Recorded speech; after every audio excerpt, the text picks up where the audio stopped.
Bismillahirrahmanirrahim. Assalamu alaikum. Am I audible to you? Yes, sir. Better let's start. Uh, Nutla, Larif, Nur Fatma, and Sumbal, and 4-5 students हैं. So without wasting time, let's start.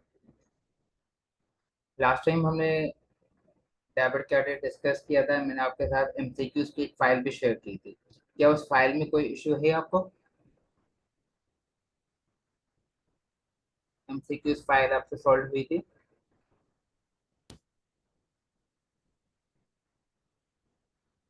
आपको screen visible है? Yes, sir. Screen में क्या लिखा? क्या आपको Word की file visible है? Yes. Lecture number 3 लिखा हुआ है sir. Okay, so let's start. हमने asset liability capital expense and income के डेबिट एंड क्रेडिट को डिस्कस किया था. हमने फर्स्ट टाइम जो लेक्चर था उसमें अकाउंटिंग इक्वेशन डिस्कस की थी. Asset equal liability plus capital. यहाँ पे आपको कैपिटल की डेफिनेशन लिखी हुई नजर आ रही है? नहीं सर. मुझे लगता है स्क्रीन शेयर नहीं हो रही.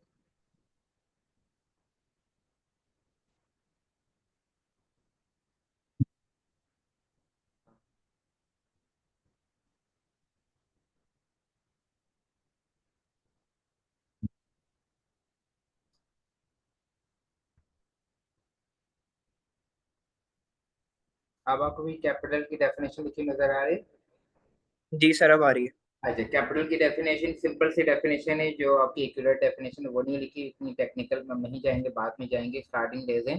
Capital investment made by the owner of the business. आपके जो बिजनेस का ओनर है, जो बिजनेस का मालिक है, जिसने बिजनेस स्टार्ट किया है, उसकी जानिब से जो भी इन्वेस्टमेंट होगी वो आपका कैपिटल कहलाएगी. बिजनेस का ओनर अपने घर से जो पैसे लेके आएगा बिजनेस के अंदर, वो कैपिटल होगा. बिजनेस का ओनर घर से फर्नीचर लेके आएगा, कंप्यूटर लेके आएगा, मशीन्स लेके आएगा, जो भी चीज़ें वो बिजनेस के अंदर इंटर करेगा for the purpose of business, वो तमाम चीज़ें कैपिटल कहलाएंगी. और बिजनेस का ओनर जो चीज़ें उधार पे लाएगा वो आपके पास लायबिलिटीज होंगी. तो हमने सबसे पहले कैपिटल को थोड़ा सा डिस्कस करना है डिटेल में. लेकिन अगेन ये टेबल जो है सोल्व होगा आपकी पार्टिसिपेशन से. अगर आप पार्टिसिपेट करेंगे तो टेबल इजीली सॉल्व हो जाएगा. हम वन बाय वन ट्रांजैक्शन को फोकस करते हैं. सबसे पहली ट्रांजैक्शन है started business by investing cash into business. आपने एक बिजनेस शुरू किया और आपके पास कुछ मनी था, कुछ पैसे थे, कुछ करेंसी थी, वो आप बिजनेस के अंदर लेके आए. तो सबसे पहले हमारे पास बिजनेस में क्या इंक्रीज हुआ? कैश. ठीक है. और वो ये कौन सा एसेट कहलाता है? Current asset. Current asset. तो जब करंट एसेट इंक्रीज होता है तो क्या होता है? तुम दोबारा से रिवाइज कर लेते हैं rules of debit and credit. जब एसेट आपके पास इंक्रीज होगा तो डेबिट होगा, एंड एसेट जब आपके पास डिक्रीज होगा तो क्रेडिट होगा. एंड लायबिलिटी में उलट हो जाएगा. लायबिलिटी जब इंक्रीज होगी तो क्रेडिट होगी, एंड जब डिक्रीज होगी तो डेबिट होगी. इस वक्त हम बिजनेस में हमने कैश इंट्रोड्यूस किया है, तो हमारे पास इंक्रीज क्या होगा, डेबिट क्या होगा. मीन हम इसको इंक्रीज डिक्रीज को वर्बली डिस्कस कर रहे हैं. कै, लिखने में डेबिट कैपिटल एंड क्रेडिट है. कैपिटल इंक्रीज होगा. कैपिटल भी इंक्रीज होगा. गुड. एंड पैसे भी आएंगे. And cash. होगा. तो कैश भी कैपिटल इंक्रीज जब होगा. इंक्रीज होगा तो क्या होगा? यहाँ पे आप रूल को देखें. जब कैपिटल जब इंक्रीज होता है तो वो क्या होता है? क्रेडिट. क्रेडिट होता है. और आपके पास पैसे आए वो एसेट है, और जब एसेट इंक्रीज होता है तो वो डेबिट. ठीक है. तीन चार डेबिट. ट्रांजेक्शन में आपने बस इसी रूल को याद रखना है. जब एसेट इंक्रीज होगा तो आपके पास डेबिट होगा, और जब आपके पास कैपिटल इंक्रीज होगा तो वो आपके पास क्रेडिट होगा. तो सबसे जो फर्स्ट ट्रांजेक्शन है, started business by bringing cash into business. तो आपके पास पैसे आए, कैश इंक्रीज हुआ, तो कैश आपके पास डेबिट हो जाएगा, एंड कैपिटल आपके पास क्रेडिट हो जाएगा. स्क्रीन आपके पास विजिबल है? बिल्कुल क्लियर? जी सर, बिल्कुल ठीक अब नजर आ आपको रही है. क्लियर नजर आ रहा है? कोई इश्यू तो नहीं? No sir. हाँ. सेकंड ट्रांजैक्शन को रीड करें, मुझे अंदाजा हो गया स्क्रीन आपको क्लियर है. सेकंड ट्रांजैक्शन क्या है? Started business by bringing furniture machine computer into business. देखिए, अब आप अपने बिजनेस में डिफरेंट चीजें लेके आए. आप फर्नीचर भी लेके आए, आप मशीन भी लेके आए, एंड आप कंप्यूटर भी लेके आए. तो ये तमाम चीजें आपके पास कौन से एसेट हैं? Furniture, machine, computer. ये आपके कौन से एसेट हैं अगर नॉर्मल बिजनेस है तो? Fix asset. फिक्स एसेट है। तो ये तमाम चीजें बिजनेस में आएंगी तो मतलब ये चीजें बिजनेस में इंक्रीज होंगी। और जब एसेट इंक्रीज होता है तो क्या होगा? डेबिट। डेबिट। डेबिट में नंबर वन आएगा फर्नीचर, नंबर टू आपके पास डेबिट होगा मशीन, एंड नंबर थ्री आपके पास डेबिट होगा कंप्यूटर। क्रेडिट क्या होगा? ये तमाम चीजें आप बिजनेस में लेके आए, आपके पास अपने पर्सनल यूज में रखी हुई थी, आप ये तमाम चीजें अपने पर्सनल यूज से आप बिजनेस में लेके आए, तो बिजनेस में आपका कैपिटल इंक्रीज होगा कि डिक्रीज होगा? Capital is investment made by the owner of the business.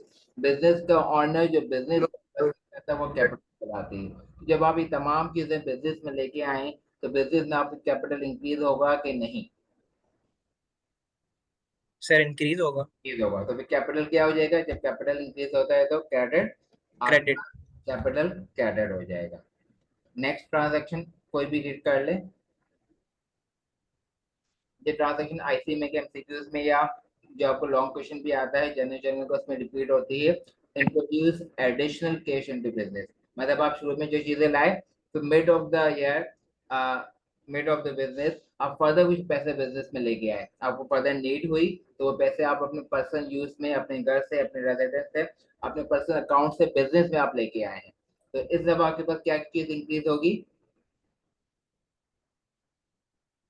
Cash. Good.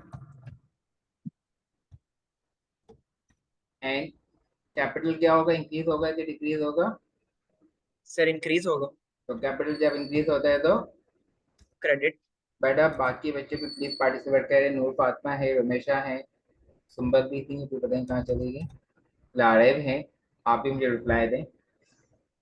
हाँ, कोई और स्टूडेंट रीड करे नेक्स्ट ट्रांजैक्शन, थोड़ी सी डिफरेंट है।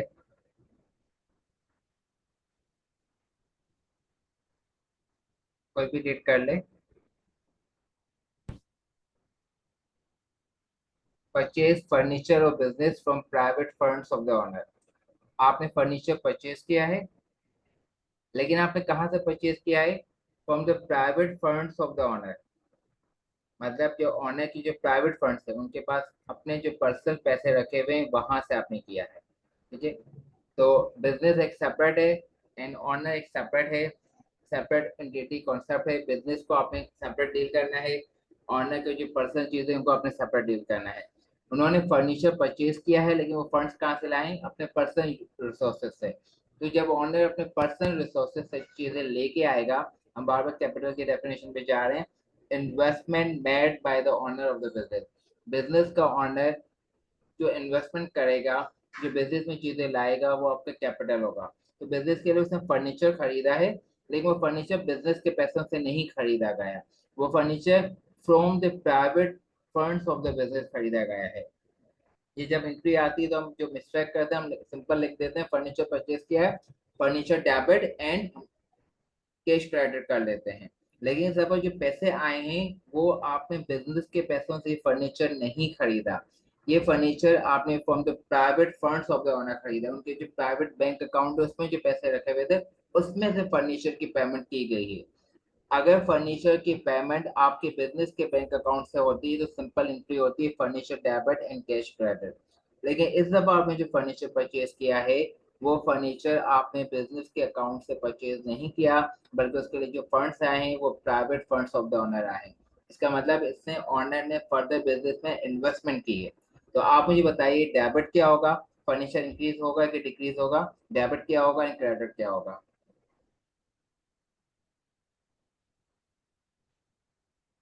Am I sir audible? Furniture. Furniture yes sir debit होगा। फर्नीचर। फर्नीचर डेबिट होगा। एंड क्रेडिट क्या होगा? Sir cash. वैसे हम फर्नीचर लेते हैं, एंट्री होती है furniture debit and cash credit, क्योंकि वो बिजनेस के पैसों यस। से ले रहे होते हैं।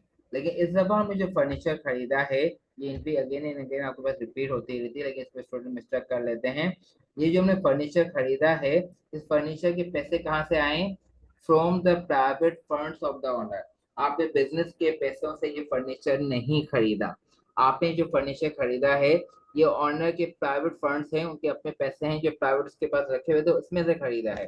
तो जो भी चीज आप ऑनर के प्राइवेट फंड से खरीदेंगे मतलब उसने बिजनेस में फर्दर इन्वेस्टमेंट की है। उसने बिजनेस में एडिशनल इन्वेस्टमेंट की है, तो ये चीज क्या होनी चाहिए, ये कैपिटल होने चाहिए। समझ में आया? अगर ये ओके सर। फर्नीचर आपने बिजनेस के बैंक अकाउंट से परचेज किया होता है तो आपके पास एंट्री होती है फर्नीचर डेबिट कैश क्रेडिट। लेकिन इस दफा आपने जो फर्नीचर खरीदा है वो आपने बिजनेस के बैंक अकाउंट से परचेज नहीं किया, उसकी पेमेंट आपने की है from the private funds of the owner. Got it? किसी को यस इश्यू सर। यहाँ पे बताइए, पार्टिसिपेट कर लें थोड़ा सा प्लीज। वो मुझे ऐसा फील होता है जैसे ना बस मैं बोलता जा रहा हूँ, किसी को समझ ही नहीं आ रहा, क्योंकि मैं एंट्री इतनी डिटेल में लेके आता हूँ पास पेपर से कि आपको ना कोई पेपर में प्रॉब्लम ना हो, लेकिन आपकी पार्टिसिपेशन नहीं होती तो मुझे समझ ही नहीं आता कि शुड आई कंटिन्यू और नॉट। समझ में आया? Am I audible? जी जी। Yes sir. सर यहाँ पर तो आपने कैपिटल लिखा है क्योंकि ये private fund of the owner है, लेकिन लास्ट एंट्री जैसे की है उधर भी कैपिटल लिखा है। उससे ऊपर वाली भी, जब वो फर्नीचर मशीन और कंप्यूटर जब वो बिजनेस के अंदर लेकर आए हैं तो उधर भी हमने कैपिटल लिखा है, तो उधर हम कैश भी तो लिख सकते थे। हाँ लिख सकते थे, लेकिन वर्ड लिखी हुई है, लिखा हुआ है started business by bringing okay. Furniture, bye purchasing okay. Furniture नहीं लिखा हुआ, बाय ब्रिंगिंग ओ फर्नीचर।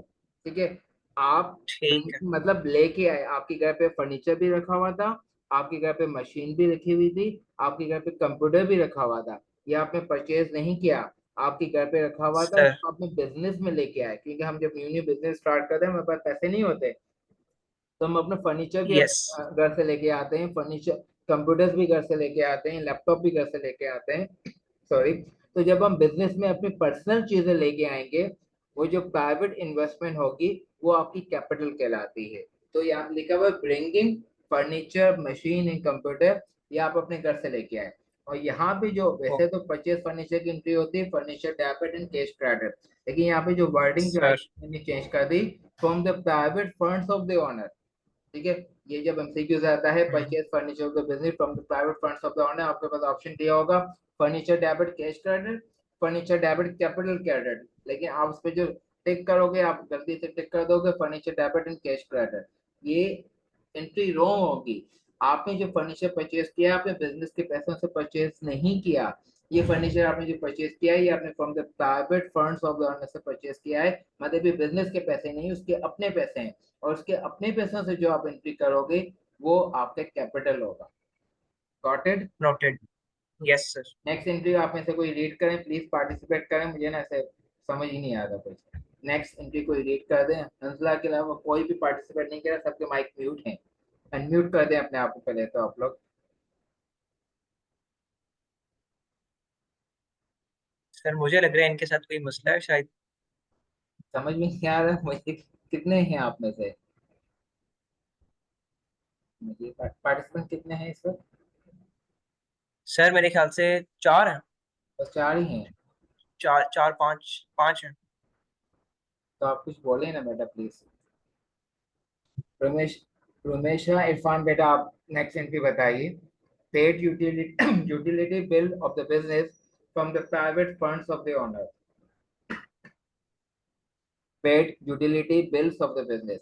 अगर सिंपल लिखा होता paid utility bills of the business, उसकी एंट्री क्या होती? अगर सिंपल से इतना लिखा होता paid utility bills of the business, तो उसकी एंट्री क्या होनी चाहिए थी? यूटिलिटी एक्सपेंस डेबिट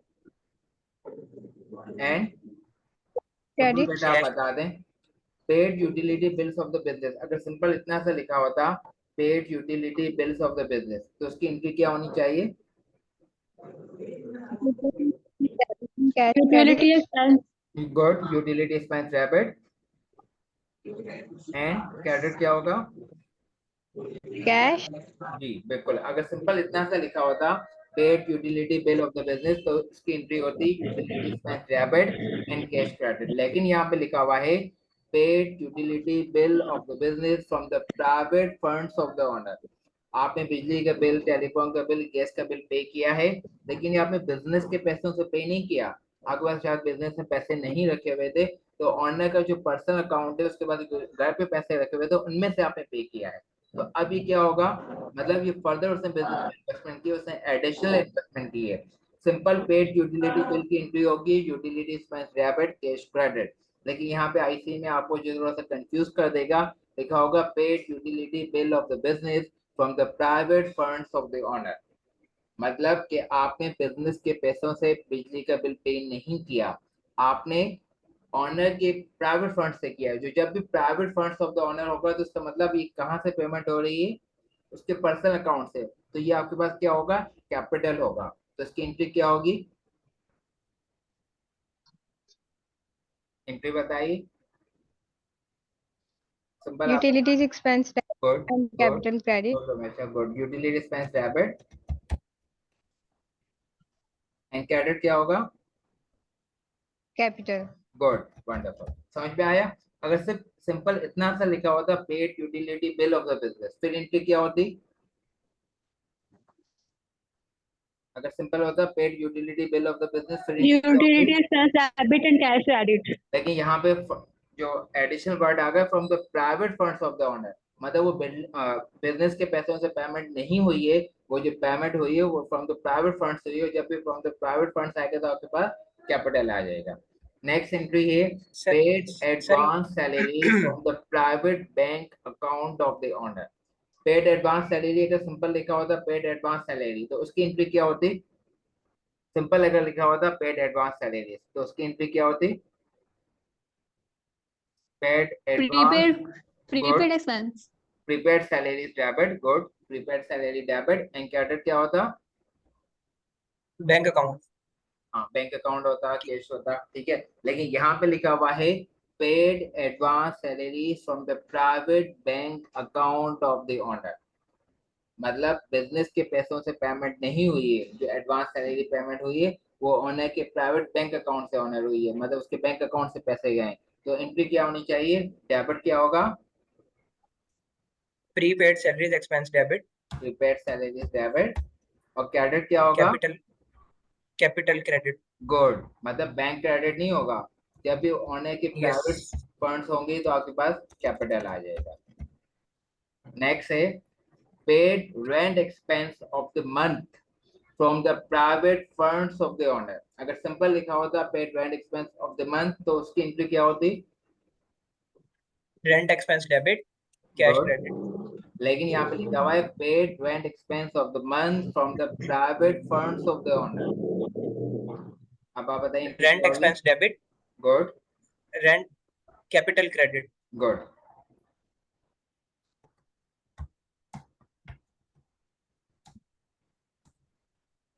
तो यहाँ पे थोड़ा सा आपको कैपिटल का कॉन्सेप्ट क्लियर हुआ, what is capital, capital yes आपके सर। पास है investment made by the owner of the business. Business का इन्वेस्टमेंट पहली दफा जो पैसे लाएगा वो भी आपके कैपिटल होगा। जैसे फर्स्ट एंट्री थी, उसने बिजनेस शुरू किया, bringing cash into business, business में पैसे लेके आया तो वो कैपिटल है। वो बिजनेस में जरूर नहीं पैसे लेके आए, वो फर्नीचर लेके आए, वो कंप्यूटर लेके आए, वो मशीन लेके आए, वो भी आपके कैपिटल होगा उसकी इन्वेस्टमेंट। वो मिड में कुछ पैसे लेके आएगा एडिशनल इन्वेस्टमेंट, वो भी कैपिटल होगा। आप बिजनेस के लिए कोई फर्नीचर परचेज करेंगे, यूटिलिटी बिल पे करेंगे, कोई भी एक्सपेंस पे करेंगे, लेकिन अगर वो ऑनर के प्राइवेट फंड से आप पे करेंगे तो वो आपके पास कैपिटल होगा। गॉट इट, यहाँ तक कोई इशू है, नो सर। सिंपल। उमर बेटा आप दोनों भी प्लीज पार्टिसिपेट करें। अच्छा अब Yes आपके पास sir. आ जाए जी, बेटा बोलें।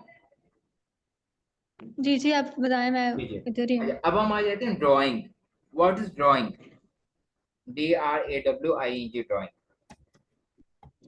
सर ऑनर के अकाउंट से या ऑनर के पर्सनल जो यूज करता है किसी चीज का, तो दैट्स कॉल्ड ड्राइंग. वंडरफुल, ठीक है। अब इसको हम सिंपल सी वर्डिंग में लिखें, कैश और any other items withdrawn from the business।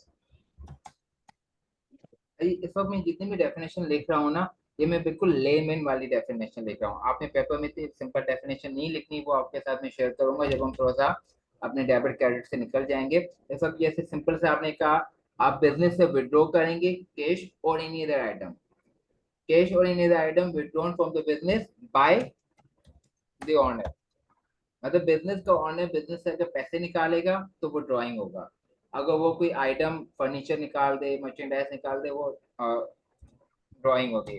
For his और पर्सनल यूज,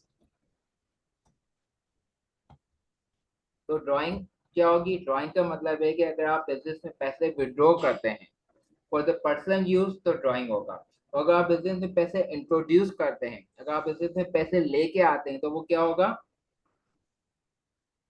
अगर आप बिजनेस में पैसे कैपिटल। लेके आएंगे तो वो क्या होगा? कैपिटल, उसको हम कंसिडर करेंगे। लेकिन आप बिजनेस से पैसे विड्रॉ करेंगे तो वो क्या होगा? ड्राइंग। ड्राइंग। ड्राइंग होगा। अगर आप बिजनेस में अपना पर्सनल फर्नीचर लेके आएंगे तो आपके पास वो क्या कहलाएगा? एसेट। कैपिटल आ रहा है, ठीक है, एसेट आ रहा है, लेकिन किसकी वजह से? कैपिटल के। और अगर पर्सनल फर्नीचर को ड्रॉ कर देंगे तो वो आपके पास ड्राइंग में आएगा। अब हम उसकी ड्राइंग की प्रैक्टिस करते हैं। Number 1, withdrew from bank for office use. आपने बैंक से पैसे निकाले फॉर ऑफिस यूज के लिए। आप बताइए कि आपके पास बैंक में पैसे ज्यादा हो गए कि कम हो गए? डेबिट क्या होगा, क्रेडिट क्या होगा? सोचें। Withdrew from bank for office use, आपने ऑफिस के लिए पैसे विड्रॉ किए हैं, डेबिट क्या होगा एंड क्रेडिट क्या होगा? सोचें। और सर साथ में दूसरी कैपिटल एंट्री डेबिट को भी, होगा। और उसके साथ दूसरी एंट्री को भी देख लें। Withdrew from bank for personal use, तो वर्ड यहाँ पे ऑफिस यूज है और यहाँ पे पर्सनल यूज है। तो पहली वाली एंट्री है withdrew from bank for office use, debit क्या होगा? मतलब क्या चीज आपके बिजनेस में इंक्रीज होगी? मैंने आपको कहा कि ज्वाइन बैंक में से पैसे विड्रॉ करके आए। आप बैंक में से पैसे विड्रॉ करके कहाँ पे आएंगे? ऑफिस में। ऑफिस। ऑफिस में। तो आप ऑफिस। ऑफिस में क्या आएंगे? पैसे आएंगे। तो फिर डेबिट क्या होगा? कैश। गुड। एंड क्रेडिट क्या होगा? Bank account. गुड। बैंक मतलब मीन बैंक में से पैसे कम हो जाएंगे और आपके हाथों में बिजनेस में यस। पैसे आ जाएंगे। सेकंड एंट्री है withdrew from bank for personal use. मैंने आपको कहा बैंक से पैसे निकाले लेकिन वो लेके ऑफिस में मत आए, वो आपके पर्सनल यूज के लिए, आप अपने पर्सनल यूज के लिए उसको यूज करें, वो बिजनेस में नहीं लाने। तो आपने विड्रू किया है फॉर द पर्सनल यूज। अब ऊपर डेफिनेशन पे आ जाए। ड्राइंग की डेफिनेशन है कैश और any other item withdrawn from the bank from the business by the owner for his personal use. तो अगर कोई भी आइटम आप बिजनेस से विड्रॉ करते हैं फॉर पर्सनल यूज के लिए तो वो ड्राइंग होता है, ठीक है। तो अब आप बताइए withdrew from bank for personal use, debit क्या होगा, क्रेडिट क्या होगा? सर ड्राइंग है ड्राइंग यहाँ डेबिट पे। होगी। ड्राइंग ड्राइंग का डेबिट अकाउंट होगा, बनेगा ना। ये एक्सपेंस नहीं है, ये ड्राइंग है, उसे पर्सनल यूज के लिए पैसे निकाल दिए। एंड और क्रेडिट क्या कैश होगा? क्रेडिट। क्रेडिट क्या होगा? Bank account. Cash. Bank. Bank में विड्रू फ्रॉम बैंक। हाँ, अगर कैश लिखा होता तो आता, सॉरी लेकिन आपने सॉरी क्या सॉरी। विड्रू फ्रॉम बैंक, तो बैंक से विड्रॉ किया। नेक्स्ट एंट्री है, काफी टिपिकल एंट्री है, ठीक है, और ये आप एमसीक्यूज में 0 मार्क्स आ जाता है। Paid tuition fee of the owner send from the bank account of the business. Paid tuition fee, आपने जो ऑनर है उनके बच्चे हैं, उनके स्कूल की फीस आपने पे की, उनकी कॉलेज की आपने फीस पे की। तो डेबिट क्या होगा एंड क्रेडिट क्या होगा?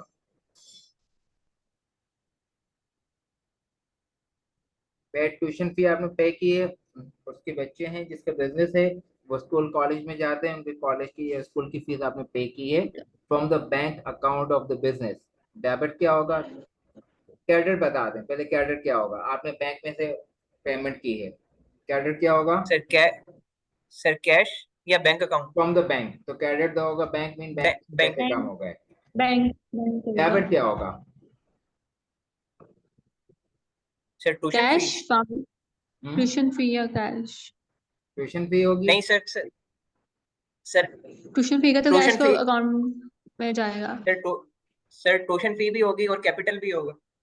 नहीं, ट्यूशन फी तो नहीं होगी, और कैपिटल तो उस वक्त होगा जब वो बिजनेस में पैसे लाए हैं, यहाँ पे तो वो बिजनेस में पैसे एक्सपेंस। नहीं लाया। एक्सपेंस का अकाउंट बनेगा यहाँ पे। हाँ। नहीं नहीं नहीं सर सर सर ड्राइंग। अच्छा, पहले मैं बताऊं कि एक्सपेंस अकाउंट होगा कि नहीं होगा। आपने एक डेफिनेशन पढ़ी थी बिजनेस सेपरेट एंटिटी कॉन्सेप्ट ना, कि बिजनेस सेपरेट है और बिजनेस का जो ऑनर है, जो मालिक है, वो सेपरेट है। तो वो अपने बच्चों की फीस पे कर रहा है तो उसका ताल्लुक बिजनेस से नहीं है। Business is a yes. Separate legal entity, business बिल्कुल सेपरेट है, ठीक है। और उसके बच्चे हैं, उनकी वाइफ है, उनके जो भी एक्सपेंसेस हैं वो डिफरेंट हैं, तो उनके एक्सपेंस का बिजनेस से ताल्लुक नहीं है। तो यहाँ पे ट्यूशन फी वैसे तो एक्सपेंस है, लेकिन वो उसका पर्सनल एक्सपेंस है, हम जो रिकॉर्डिंग करेंगे वो बिजनेस के लिए करेंगे, तो हमारे उससे बिजनेस से ताल्लुक नहीं है, तो ये एक्सपेंस नहीं हो सकता। अब ट्यूशन फी है उसके बच्चों की है, मतलब उसका पर्सनल यूज है, तो पर्सनल यूज क्या सर होगा? ड्राइंग। ड्राइंग होगा, drawing debit and bank credit. ठीक है, सर नेक्स्ट जो है ना, दोबारा से रिपीट कर दिया है, paid tuition fee of the honours and from drawing private bank account of the business क्या होगा? मैंने कॉपी कर ड्राइंग डेबिट। भी होगा। ठीक है, बैंक अब डेबिट। वो बिल्कुल सुकून से रीड करें। परचेज गोल्ड रिंग, आपने गोल्ड रिंग परचेज की। गोल्ड रिंग क्या होता है? करंट एसेट होता है, फिक्स एसेट होता है। Fix asset. मतलब भी आप गोल्ड रिंग लोगे तो 20-25 साल आपके पास रहेगी, ठीक है, इसको आपने अपने पास ही रखने, आपको फिक्स एसेट है।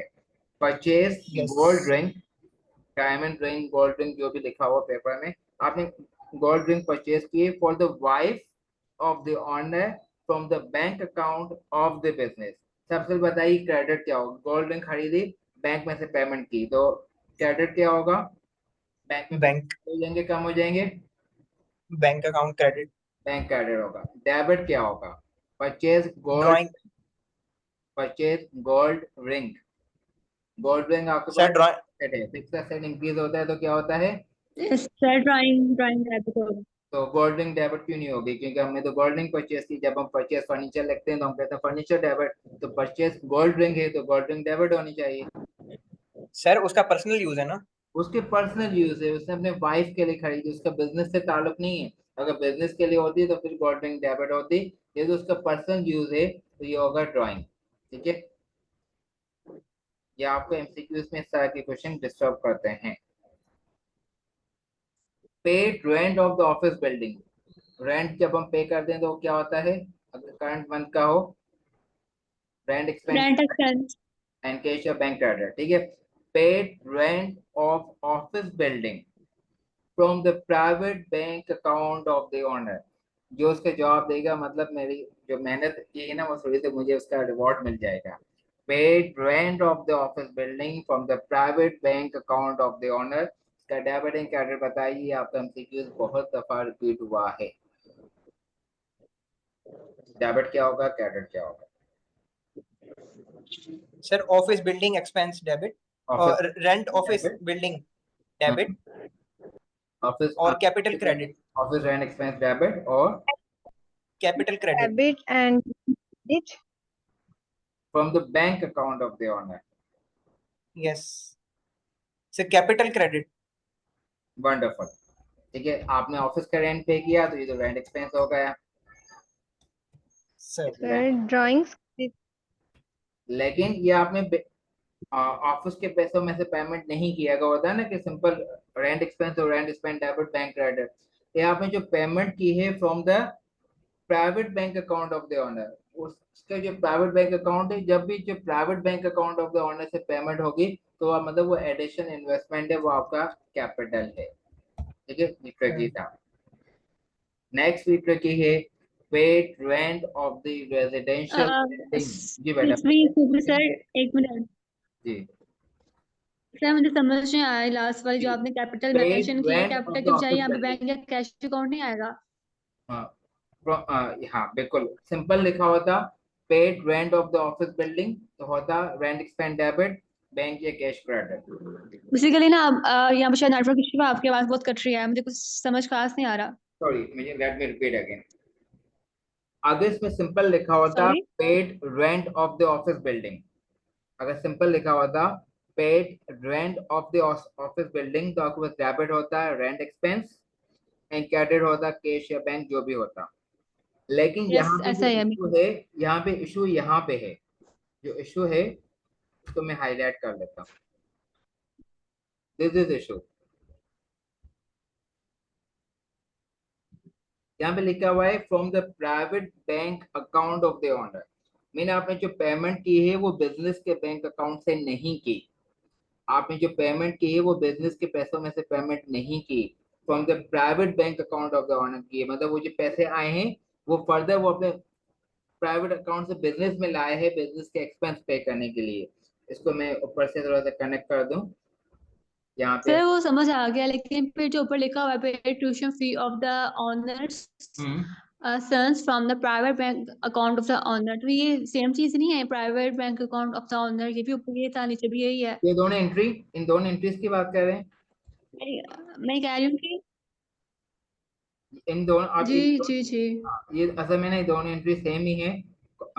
दो दफा मैंने कॉपी कर दिया है, इसको ना मैं डिलीट कर दूं, शायद इसकी वजह से प्रॉब्लम हो रहा है। नहीं सर, आप जी अब बोले, वो ऐसे में दो क्वेश्चन कॉपी हुए थे। Paid tuition fee of the honours and from the bank account of the business, business के अकाउंट से पेमेंट की है, लेकिन किस वजह से की है, उसकी ट्यूशन फी है। तो ट्यूशन फी उसका पर्सनल एक्सपेंडिचर है, बिजनेस का एक्सपेंडिचर सही नहीं। है सही है सही है, आगे आगे ठीक सही है, है। जो ट्यूशन फी है उसका ताल्लुक बिजनेस का एक्सपेंडिचर नहीं है, उसका पर्सनल एक्सपेंडिचर है। मीन उसके बच्चों की ट्यूशन फी का बिजनेस से कोई लिंक नहीं है। अगर वो बिजनेस का लिंक होता तो वो एक्सपेंस होता, ट्यूशन फी एक्सपेंस होता। लेकिन ये जो एक्सपेंस है उसका पर्सनल है, जब पर्सनल होगा तो क्या होगा, ड्राइंग होगा। और ये जो मैंने हाईलाइट किया है, paid rent of the office building from the private bank account of the owner, ये आपको समझ में आया? सब बेटा ये समझ यस सर, अब आ गया है। बेसिकली मैं थोड़ा कंफ्यूज हो गई थी, अब समझ आ गई है, थैंक यू। अब नेक्स्ट वाला आप ही बताएंगे। पेड अरे रेंट यार, of the residential building from the bank account of the business, paid rent rent of paid the rent, residential building, वहां पे लिखा बिल्डिंग हुआ था। एक्सपेंस ऐसे, हाँ बिल्डिंग एक्सपेंस एक्सपेंड है ना? हाँ, तो देखो इसको नहीं, देखे मैं कुछ यहाँ पे चीजों को, हमारे पास पहले मैं कुछ चीजों को हाईलाइट कर लेता हूँ, उसके बाद आप इसको ना सोचें। यहाँ पे मैंने ऑफिस बिल्डिंग को ब्लू किया हुआ है, और यहाँ पे मैंने रेजिडेंशियल बिल्डिंग को किया है। आप इन दोनों को एक अच्छी दफा रीड करें, क्योंकि सिर्फ एक दो वर्ड की वजह से ना उसका पूरा कॉन्सेप्ट चेंज हो जाता है। ऊपर जो आपने किया था पेड रेंट ऑफ द तो ये ऑफिस रेंट बिल्डिंग था, एक्सपेंस होगा, और रेंट अभी ये एक्सपेंस रेजिडेंशियल डेबिट बिल्डिंग है। एंड अब आप कैश बताएं। क्रेडिट, जी बोलें, क्या debit? Rent expense debit and cash credit. हाँ, और कोई बताए? इन्होंने सही बताया, rent expense debit and bank credit. No sir. Reason पहले तो बताइए कि क्यों सही नहीं है, फिर आप उसके डेबिट क्रेडिट बताएं। सर ऊपर ऑफिस बिल्डिंग था, क्योंकि वो ऑफिस का यूज था, इसलिए वो रेंट एक्सपेंस था। ये दो, रेजिडेंट है, ये उसकी प्राइवेट जगह है, तो ये ड्राइंग रेजिडेंशियल कंसीडर उसका किया जाएगा। पर्सनल है, और जब उसका यस सर। पर्सनल आ गया तो पर्सनल का बिजनेस से लिंक नहीं है। ड्राइंग, जी ड्राइंग यस, होगा। जी बिल्कुल। ये जो ट्यूशन फी थी ना, इसको मैं भी हाईलाइट कर रहा हूँ। ये जो ट्यूशन फी आपने खरीदी थी उसका बिजनेस से ताल्लुक नहीं था, वो उसका पर्सनल था, तो उसमें ड्राइंग आया था। आपने जो रिंग खरीदी थी वैसे तो फिक्स एसेट था, मैं आपको कंफ्यूज कर रहा था, फिक्स एसेट फिक्स एसेट, लेकिन आपने उसको फिक्स एसेट नहीं कहा, आपने कहा ड्राइंग। ट्यूशन फी उसकी पर्सनल है, ड्राइंग हो गया। रिंग आपने खरीदी उसकी वाइफ के लिए, पर्सनल है, ड्राइंग हो गया। रेजिडेंशियल बिल्डिंग का रेंट दिया है, मतलब ये बिजनेस की बिल्डिंग नहीं, ऊपर लिखा हुआ है ऑफिस बिल्डिंग। आप वो जो एमसीक्यूज है ना आपके थे, हम तो बिल्कुल सही करके आए थे, वो एक एक वर्ड में आपको कंफ्यूज करते हैं, और पेपर में इतना प्रेशर होता है, इतना प्रेशर होता है, तो उस वक्त तो समझ भी नहीं आता। यहाँ पे लिखा हुआ है ऑफिस बिल्डिंग का रेंट, और यहाँ पे लिखा हुआ है रेजिडेंशियल बिल्डिंग का रेंट, और चारों एमसीक्यूज ना 100% सेम होते हैं, तो और भी आप कंफ्यूजन होता है। अब आप मुझे बताइए, सिंबल आप ही बताएं, इसकी एंट्री डेबिट क्या होगा, क्रेडिट क्या होगा, जल्दी से। Drawing account debit and cash, bank credit. Drawing तो डेबिट हो गया, क्रेडिट क्या होगा, बैंक नहीं होगा, जल्दी से बैंक बताएं। अकाउंट, नहीं, मैं लिख देता हूँ क्योंकि ये रिकॉर्डिंग क्लोज होने वाली। कैपिटल क्या कैपिटल, क्यों कैपिटल? बैंक प्राइवेट, कैपिटल होगा,